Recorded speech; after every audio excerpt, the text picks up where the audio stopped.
should get my good side on that camera. So I want to thank you for the opportunity to share as a concerned citizen. My name is Ron Wolk. Can you Spelled W-O-L-K. Well, if you want to hold the microphone, sometimes it works better if you take it out and hold it. Sure, but I'll have to move that, my glasses. I've got a lot of moving parts over there. Well, No, I won't do that. You can pause for you. Okay, thank you. Is that better, everybody here? Okay. So thank you for the opportunity to share my concerns and point of view. I know this is a tough position for us and a tough position for you. And most of what I was thinking has been said. I do have a couple questions. For my understanding, what is the purpose of the Unified Development Ordinances? What is the purpose of it? Correct. Well, it's the township zoning ordinance in Saldo. It's kind of a combination of a lot of those things. The grading permits in there as well. Okay. So they exist to govern decisions, correct? Correct. Okay. I was personally left breathless. I don't know about my friends in the audience here, but left breathless by the fact that you have a very clear UDO on expirations. And it didn't take any kind of interpretation. It was very clear. Yet there was discussion about whether or not to apply it. So when I ask what the purpose of a UDO is, I guess I'm really asking is if you have it, does it matter? When I listened to that discussion, I thought as a business person, I said, wait, they've got a rule, and they may or may not choose to apply it on the fly. Now I understand why I have a well proposed to be built within 1,000 feet of my home. Because I didn't understand it before that, but I do now. So I guess the message that you've shared with the community is that we have UDOs and we may apply them, and we may not, and we don't know when we will, and nor will you. That's unacceptable. As a citizen, a taxpaying citizen, I like being here, by the way. I like the ice cream store down the street. I do. Right? I don't want to well near that. Who knows what happens to my ice cream? I like the people. I like the tax rate. I like the pride. I live also at 2046 Sir Patrick Drive with my lovely wife, Lisa, who spoke earlier. I'm part of the senior community. And I will tell you that we are strong.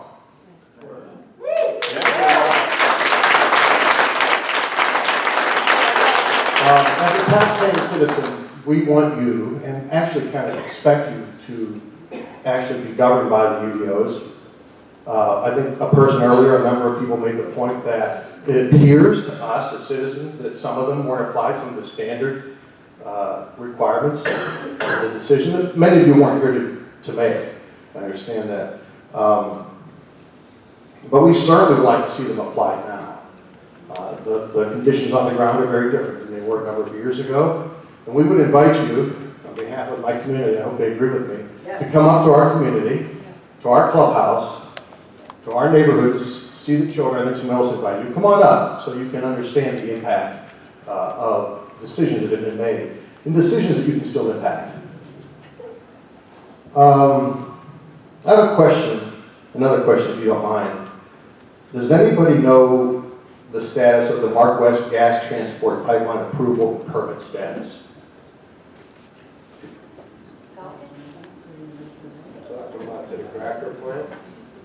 I'm not totally versed on it, but there's a gas line, a transport line that's supposed to be built in the area. According to the map that I saw, it goes on the border of Cecil, so it doesn't actually, it's never come before this board as a decision that we would make, nor would it, but Okay. it's not something we've ever voted on. Is it anything that they need to come to this board to get approval to okay, so that's outside of your governance? Correct. Okay, all right, okay, thank you for that clarity. The reason I ask is that the representative of Range Resources, who took the time to meet with us, our community, and our home, mentioned a couple of things. One, they agree that that road is terrible. and it's dangerous. And it's a significant concern for them. They also mentioned that they don't want to develop that well site without the transport lines in place. So I wanted to understand what the process was to approve the transport lines. Because without them, there's no need to have the well there. If we don't have any influence on it, I guess you answered that question earlier. And then I had just one other question and then one final comment, and I appreciate you giving me the time.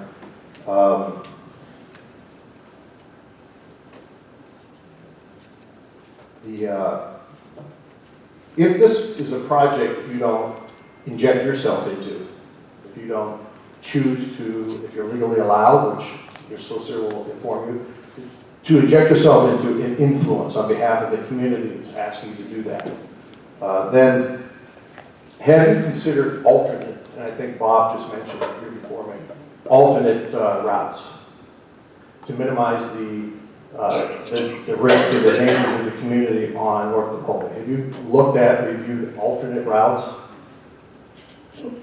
I can only speak for myself, but to me, that's something that comes as part of the subdivision and development hearing that would come before us, that should have, in my opinion, come before us.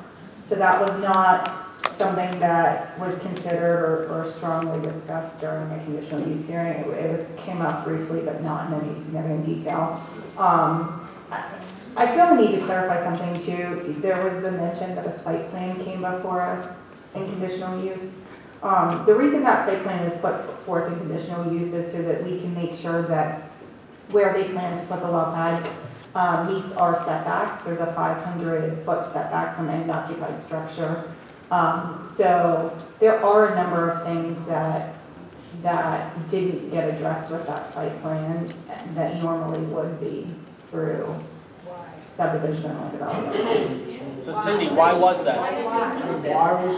So I'm not sure. I mean, it's up to the applicant to work with our engineers and our director of zoning and our planning commission, our board of supervisors to do that. I will tell you that the grading application that came from Range came in late last week. So they've had this approved since July 3rd, of 2017. And really have just started working on it a week ago, almost 24 months after the original application. Why? I don't know. You know, whether it's they realize they can't go past the July 3rd date without having to do another conditional use hearing, whether has been their plan. I think that's a question for those of you that have a contact with Range Resources as a company, but I'm guessing that they didn't realize that they needed to do that. So I have good news for you. Range Resources has, I don't know, tons, I'll just use the term tons since I don't have an exact metric, of leases that they allow to expire. In fact, they don't drill most of their leases because they don't have a need to. Just imagine for a moment if you chose to stop the current process and actually apply in full the UDOs across the board to a new process. Make Range come in, put a plan and defend it against and be required to conform to the UDOs in their entirety, not just a select few. Imagine for a moment the possibility that they may choose not to develop that well site, like they have chosen to not develop hundreds of other leases. That opportunity is here. You can help make that a reality for everyone here, and me too. It's a choice. Make the right choice.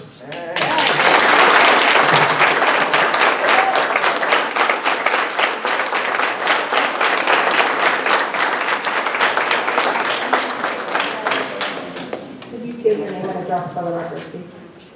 Good evening, my name is Art Battistone. I live at 4037 Sir James Drive. I'm a resident with the other residents here. First of all, if you want to thank all of you.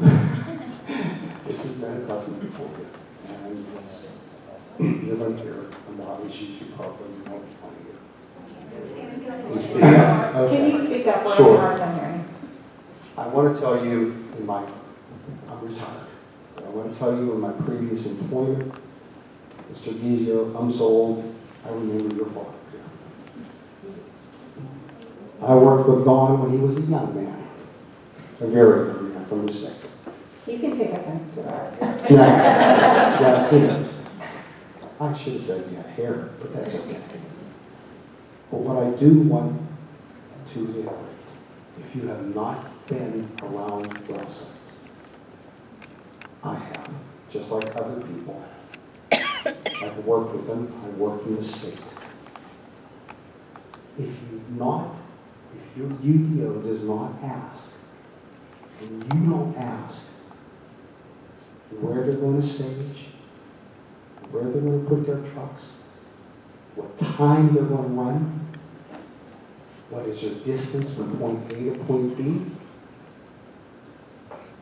what is your turning radiuses, they're not going to tell you. They're not going to give you that information. They don't want you to know how many vehicles they are running. A few years ago, I paid a state road in Williamsburg. Spent $1.6 million probably to pave the road. It lasted 4.5 months. 4.5 months. Are you willing to spend that kind of money? Now, the engineer here is saying that there is a bond on that road. Am I sure? Am I understanding that? There is a bond. There is. Do you have a maintenance agreement? Do you have a maintenance agreement? You said there was a agency that was going to pay that road. The developer. How was that written up? When and how much money, if I could ask, how much money was put to that, towards that development? I don't know, I can't answer the specifics of that right now. Can I ask the board to research that? It would only have to be built to the township specifications, Dan. That road would have to be built to our specifications. That's exactly what I'm getting at. So, was it a bond under the bonding spec, Donnie? Was it a bond? Or was it development under the township code specs? They could go and say, the developer said, I'm putting 1.5 inches of top on it, and that's it, and I'm gone, I'm out of here. Won't fly here. That Okay? ain't gonna happen here. Well, that's what I'm trying to say to the gentleman who also handled your maintenance. You need to look at range, you need to look at this developer. If he's going to build that road, I'm sure the township doesn't want to come back in there in 3 years from now and say, oh, we have to put a seal coat on top of that. We have to put another 1.5 inches on top of that. That needs to be milled down, piped, inlets. Your biggest problem is your railroad crossing. And that's the PUC. And you're not going to be able to touch that. I know that. You all know that. When the state tore out the one right there where the road, where the trails are at. Who ended up tearing the 980 trestle out? The state, under an order. If you get an order to do something like that, you don't want to pay for that bill. Believe me, I know what that cost when we did it. Because I'm the manager that took it out. So please, when you're looking at these contracts from now on, start asking some questions, especially when it comes to fracking rules. Just like the gentleman before us, the ladies before us, believe me, the fracking trucks are different than any type of traffic you have ever seen in your lifetime. And I hate to say this, and I hope I'm not affecting any truck drivers in here, but believe me, first truck driver, they all follow along. They don't pay attention to a stoplight, don't pay attention to a stop sign.